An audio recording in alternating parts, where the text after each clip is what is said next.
हर सुबह उठ के गाएं मंत्र वो मीठे मीठे, सारे पुजारियों को मैं पीत की पिला दें। शक्ति भी शांति भी भक्तों के गीत में है, धरती के बासियों की मुक्ति प्रीत में है।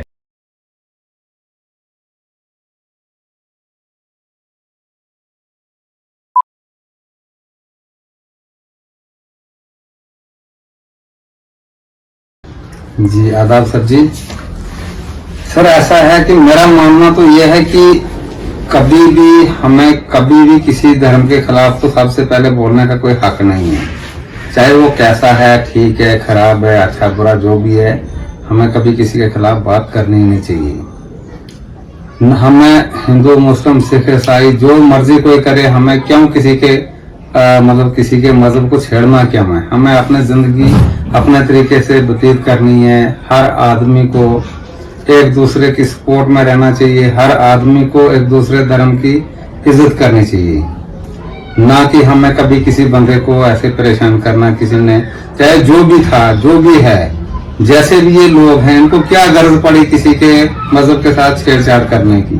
अपना काम करो, क्यों हमें जानबूझ करके हंसते खेलते परिवार को खजल करना है। आज का माहौल हमारा ऐसा इतना अच्छा बढ़िया था, सारा भाईचारा हिंदू मुस्लिम सिख ईसाई तो हमारे बहुत कम है, कहीं का दुका ही है, लेकिन जो भी लोग हैं हंसते खेलते आपस में उठना बैठना आना जाना, कोई किसी चीज की कोई दिक्कत यहाँ नहीं थी।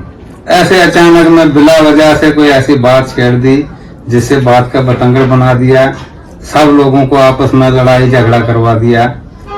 तो मेरा तो ये मानना है कि हर बंदे को ये चीज सोचनी चाहिए कि अगर एक जैसे बोलते हैं एक मछली एक तालाब को गंदा करती है, हमें उस मछली के साथ चलना ही क्यों है, हमें उस मछली को क्यों देखना है, हमें उस मछली को साइड पे रखना है और अपने अच्छे से अपने भाईचारे में मिलजुल करके रहना है।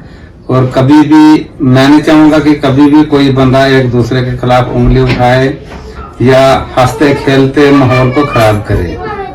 तो मेरे हिसाब से तो यही हर किसी का फर्ज है कि हम किसी भी धर्म के साथ कोई छेड़छाड़ ना करें। हिंदू अपने तरीके से चले, सिख अपने तरीके से चले, मुस्लिम अपने तरीके से चले, ईसाई, हर किसी को हक है अपने अपने हिसाब से चलने का, और हमें कोई हक नहीं है हम किसी को बुरा भला बोलें। और जो लोग ये बुरा भला बोलते हैं, अच्छा भला माहौल ठीक ठाक बढ़िया से एक दूसरे के साथ घुल मिल करके रह रहे थे हम लोग, तो ऐसे बीच में कोई बनाव शनाव बोल देते हैं जिसकी वजह से अपना भाईचारा जो है खराब हो। अगर जो मछली तालाब को गंदा करके उस मछली को उठा के साइड कर देना चाहिए।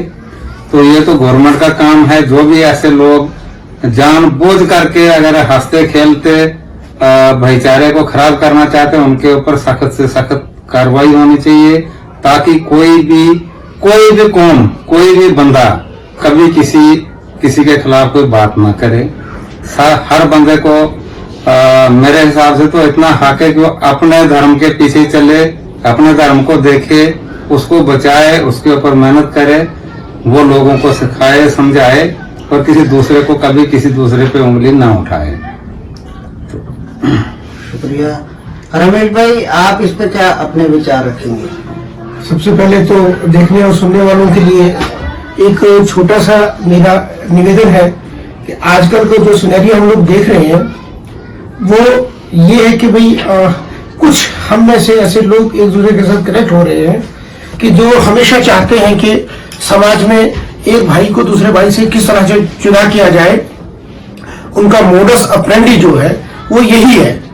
हमें उन लोगों को तर्क करने की जरूरत है, और जो भी अनासिर या जो हम लोग इकट्ठे होकर एक हजूम की शक्ल में किसी को मीडिया को ब्रीफिंग करते हैं, तो सबसे पहले हम कोई ब्रीफिंग दें, चाहे वो किसी भी अधिकारी है, पॉलिटिकल पार्टी से है, कोई भी है, कम से कम वो उस चीज का अध्ययन करे कि जो मैं बात बोल रहा हूं, जिस बात को मुंह से बोलो उसे पहले मुंह में तोलो। आप उसका रिसर्च करिए कि इसका पीछे लॉजिक क्या है। आज भी हम लोग पिछले 4 दिनों से हम लोग आप तीनों के साथ हम लोग डिस्कशन कर रहे हैं, लेकिन कहीं ना कहीं हम इस चीज से आहत हैं कि जिस चीज पे हमें काम करना चाहिए था, लोगों को अपने धार्मिक ग्रंथों की जानिब जोड़ना था, वो काम तो हम कर नहीं रहे हैं। हम अपना प्लेटफॉर्म, अपनी चेयर को सबसे ऊपर रख के हम किस तरह से वर्ग लगाएंगे, लोगों को किस तरह से डिमोरलाइज करेंगे, अपने रिलीजियस से किस तरह किसको तोड़ के अपनी रागिब करवाएंगे, उस पर हमारा फोकस है। जिस हेतु अल्लाह ताला ने, उस भगवान ने इस धरती पे हमें भेजा था, वो हम काम तो भूल गए जनाब। हम तो वो काम कर रहे हैं जिसकी हमें मनाही है। अक्सर हम लोग, अगर जैसे इरफान भाई साहब ने परसों बात की थी कि आप अगर जंग में भी हैं तो आपने अपने बुजुर्गों का, अपने छोटे बच्चों का और जो फसल लहलाती है उसका ख्याल रखना है। इसका मतलब ये है कि हमारा जो सनातन है वो तो जानवरों को भी इतनी रिस्पेक्ट देता है कि गाय को, जिसे माता मानते हैं, जिसका हम सब दूध पीते हैं, उसने ये नहीं देखा कि कौन सा मजहब का बच्चा मेरा दूध पी रहा है, कौन सा खेत में कौन सा गोबर जा रहा है। तो अल्टीमेटली मेरा एक ही सबमिशन है सभी आवाम से, जो भी ये दंगे फसाद के बीच में अपनी जो पनपने का एक नजरिया बना रहे हैं, कि वो आप जिस भी ग्रंथ को मानते हैं, जिस भी मजहब को मानते हैं, कृपया मेरी हाथ जोड़ के सबसे विनती है कि समाज के प्लेटफॉर्म से आने से पहले आप उसका लॉजिक देखिए और अपने जो ग्रंथ है, कुरान है, गीता है, और खास करके वेद जो हमारे सबसे पुरानी चीज है जिसे हमें अध्ययन करने की जरूरत है, आप उससे शुरुआत से पढ़िए। और कहीं भी दिक्कत आती है तो आगे इरफान भाई साहब आपके साथ बात करेंगे, वो तथ्यों के साथ आपके बीच में बात रखेंगे कि अगर मैं पानी को आ बोलूं, त्रौश बोलूं, तो इसका मतलब कि उसकी जो जरूरत है, मेरे को पानी पीना है, तो अगर मैं आपको पानी बोलूं या सराजी में बोलूंगी नहीं पानी दे जी, तो मैं कश्मीरी में बोलूं मैं Rayo Abiya त्रौश, this means that उसका जो काम है वो खत्म नहीं हो रहा है, बल्कि हमारी जो बोलने का तरीका या लैंग्वेज का डिफरेंस है। अल्टीमेटली हम लोग सिर्फ इल्तजा लोगों से ये करना चाहते हैं कि हमें कोई भी हक नहीं है एक दूसरे का दिल दुखाने का, क्योंकि मजहब नहीं सिखाता आपस में बैर रखना। हिंदी है हम, वतन है हिंदुस्तान हमारा। तो बाकी वाली डिस्कशन हम लोग इरफान भाई से सुनेंगे। मेरी इल्तजा है कि हम लोग इस तरह से बात करें कि हम लोगों के दिलों को अपनी ओर खींचने की कोशिश करें। अस्सलाम वालेकुम, आदाब, सत श्री अकाल। कि आज जो माहौल बनाया गया है, जिस हिसाब से हम देख रहे हैं कि आपस में जो कम्युनिटीज एक दूसरे के सामने खड़े होने के लिए तैयार हो गई हैं, इसके पीछे जो भी वजह है, धर्म के नाम पर जो भी मिसकंसेप्शंस फैलाई जा रही हैं या कुछ ऐसी चीजों को फरोग दिया जा रहा है जिससे एक दूसरे के सेंटिमेंट्स, उनके इमोशंस को हर्ट किया जा रहा है। तो मसला ये है कि देखिए, धर्म जो है, धर्म हरगिज ऐसी कोई तालीम नहीं देता है कि हम किसी के सेंटिमेंट्स को, किसी के इमोशंस को हर्ट करें, हमारी बात से, हमारे अमल से, हमारे कर्म से किसी को तकलीफ पहुंचे। इसकी हरगिज भी किसी धर्म में किसी तरह की कोई इजाजत नहीं है। बल्कि मैं तो ये कहना चाहूंगा कि हम सब का मालिक एक है, चाहे वो हिंदू है, चाहे वो मुस्लिम है, चाहे वो सिख है, चाहे वो ईसाई है। हम में से कोई अपनी इच्छा से इस धरती पर नहीं आया है, उसने हमें यहाँ भेजा है। उसने कम से कम हमें इसलिए तो नहीं भेजा कि हम झगड़ा शुरू करें यहाँ पर, बल्कि यहाँ भेजने के उस मकसद की तरफ हम थोड़ा सा मंथन करें, हम उस पर गौर करें, हम उस पर सोचें। यहाँ पर जो इस वक्त मसला है, प्रॉफिट मोहम्मद सल्लल्लाहु अलैहि वसल्लम के बारे में कुछ लोगों ने कुछ बातें कही। मैं ये कहना चाहता हूं कि प्रॉफिट मोहम्मद सल्लल्लाहु अलैहि वसल्लम सिर्फ मुसलमानों के प्रॉफिट नहीं है। जैसे कि मैंने पहले भी कहा, जो ईश्वर है उसने हम सबको अपनी मर्जी से यहाँ भेजा। हमने किसी ने दरखास्त नहीं दी थी कि मुझे किस घर में, किस धर्म में पैदा करना।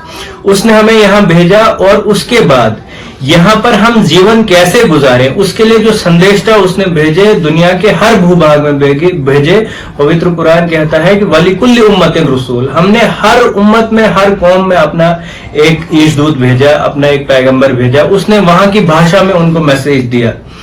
अब वो मैसेज भारत में भी आया, वो मैसेज दुनिया के दूसरे मुल्कों में भी आया, वो मैसेज अरब देश में भी आया, जिस मुल्क में भी आया वहां की भाषा के मुताबिक आया। हम ये मानते हैं कि अंतिम ईशदूत जो है वो अरब देश में आए और उन्होंने वही मैसेज दिया जो सबसे पहले दिया था। और वो सारी मानवता के लिए दिया था। जो पहले मैसेज मालिक ने भेजा था, चाहे वो संस्कृत में भाषा में भेजा, चाहे वो हिब्रू भाषा में भेजा, वो भी किसी पर्टिकुलर कम्युनिटी के लिए नहीं था, बल्कि सारी मानवता के लिए था। और जो अंतिम ईशदूत ने जो मैसेज लाया, जो ईश्वर का मैसेज वो लेके आए, वो भी किसी पर्टिकुलर कम्युनिटी के लिए नहीं था, बल्कि वो सारी मानवता के लिए था। हम सब ये मानते हैं, हम प्रॉफिट मोहम्मद सल्लल्लाहु अलैहि वसल्लम को मुसलमानों का रसूल नहीं कहते हैं, बल्कि हम उनको रहमतल लिल आलमीन कहते हैं। तमाम जहानों के लिए उनको रहमत बनाकर भेजा गया। अब यहाँ पर अज्ञानता की वजह से लोग ये समझते हैं कि ये शायद मुसलमानों के प्रॉफिट हैं, ये उनके प्रॉफिट है, बल्कि हम ये कहते हैं प्रॉफिट जितने भी हैं इस्लाम के मुताबिक 1 लाख से ज्यादा, 1,24,000 प्रॉफिट्स आए। कुरान में चंद एक प्रॉफिट्स का जिक्र आया, ज्यादा प्रॉफिट्स का जिक्र इसलिए नहीं दिया, वरना ये पवित्र कुरान जो गाइडेंस की बुक है, ये एक हिस्ट्री की बुक बन जाती, इसलिए चंद एक के वाकयात हमें बताए गए। ऐसा नहीं है कि भारत में प्रॉफिट्स नहीं आए, यहाँ पे भी आए, यहाँ पर भी संदेश आया, यहाँ पर भी मैसेज आया। उस मैसेज को जब हम देखते हैं तो हमें एक कॉमन मैसेज मिलता है। वेद में जो चीजें मिलती हैं, उसकी मिलती जुलती चीजें हमें बाइबल में भी मिलती है और पवित्र कुरान में भी मिलती है। हमें वेद ये बात कहता है कि समानो मंत्रा समिति समानी समानम मना सह चित्त में शाम। हमें पवित्र कुरान ये कहता है कुल्य अहलल किताब ताअलू इला कलिमतिन सवाइम बैनना व बैनकुम। इसका अर्थ ये है कि हे मानो, ए इंसानों, तुम आओ सब मिलकर उस बात की तरफ जो तुम में कॉमन है। अगर हम उस मुश्तरक बुनियाद पे जुड़ जाएं, एक मुश्तरक बुनियाद ये है कि हम अपनी इच्छा से नहीं आए, हमें उस मालिक ने भेजा। अगर हम इसी बुनियाद पर जुड़ जाएं, डिफरेंसेस बहुत सारे हो सकते हैं। मसला ये है कि अब ये आस्था का विषय बन गया है। मुस्लिम लोग चूंकि ईमान रखते हैं, आस्था रखते हैं प्रॉफिट मोहम्मद सल्लल्लाहु अलैहि वसल्लम, हालांकि वो प्रॉफिट वो सबके हैं, लेकिन जिन्होंने उन पर्टिकुलर जो उनको फॉलो करते हैं, उनके साथ वो इमोशनली अटैच हैं, ईमान के हिसाब से अटैच हैं, इसलिए उनके खिलाफ अगर कोई बात होती है तो ये एक ईमान वाले के लिए बर्दाश्त नहीं हो सकती। इसलिए हम तमाम मानवता से ये अपील करते हैं, ये गुजारिश करते हैं कि कम से कम इस तरह की कोई बात ना की जाए जिससे मसाइल पैदा होते हैं। और अगर किसी के पास कोई ऐसी बात पहुंचती है तो उसे चाहिए कि उसको रिसर्च करे, किसी के पास जाके उससे कंफर्म करे। उससे पहले उस बात को पब्लिक में बोलने की जरूरत नहीं है जिससे मसाइल पैदा हो। ऐसे बहुत से मसले हैं जो सनातन धर्म में है, अगर मैं बोलूं तो कल को मुझे सनातन धर्म वाले डंडे उठा के मुझे मार डालेंगे। लेकिन मैं समझता हूं कि धर्म में इस तरह की बहुत सी बातें होती हैं जो कभी गलत तरीके से आ जाती हैं, या ऐसा होता है कि उसके पीछे कुछ रीजंस होते हैं, लेकिन हमें उसका एहसास करना चाहिए और उसका एहतराम करना चाहिए, उसका अदब करना चाहिए। हम तो ये मानते हैं, पवित्र कुरान ने कहा है सूरह शूरा, सूरह नंबर 26 उसके आयत नंबर 196 में कहा व इन्नहु लफी ज़ुबुरिल अव्वलीन।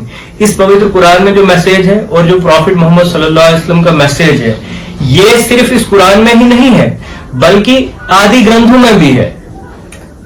आदि ग्रंथों से मुराद यानी इससे पहले जितने ग्रंथ आए, चाहे वो बाइबल है, चाहे वो इंजील है, चाहे वो ये वेद है, चाहे कोई दूसरा ग्रंथ है, अगर हम उनमें गौर करते हैं तो हमें वहां भी प्रॉफिटहुड का जिक्र मिलता है, प्रॉफिट मोहम्मद सल्लल्लाहु अलैहि वसल्लम का जिक्र मिलता है, भविष्य पुराण में मोहम्मद सल्लल्लाहु अलैहि वसल्लम का नाम से जिक्र मिलता है। तो ये क्यों है? ये इसलिए है कि मालिक ने हर जगह वो मैसेज ऐसे दिया है कि लोग एक दूसरे को समझें, उस मैसेज को समझें और आपस में जुड़े, एक दूसरे की चीजों को समझें, एक दूसरे के करीब आए, न कि नफरतें फैलाएं। देखिए, मालिक ने हमें यहां भेजा और बिल्कुल भी कभी ये नहीं चाहते, अल्लाह की प्लानिंग, उस ईश्वर की प्लानिंग ये नहीं है कि सब एक तरह से सोचने लग जाए। सूरह यूनुस में सूरह नंबर 10 में आयत नंबर 99 है, उसमें कहा वलौ शाअ रब्बुका लआमना मन फिल अर्ज़ि कुल्लुहुम जमीआ। अगर तुम्हारा रब चाहता तो धरती पर सारे के सारे जो लोग हैं वो सब एक ही आस्था के हो जाते, एक ही तरह का ईमान उनका हो जाता और एक ही सोच के हो जाते। अफ़अंत तुकरिहुन नास हत्ता यकूनु मुमिनीन। अब क्या तुम जबरदस्ती करोगे लोगों को कि ये क्यों नहीं मेरी बात मान रहे हैं? यानी अगर जबरदस्ती करनी होती तो खुदा खुद कर लेता, मालिक खुद कर लेता।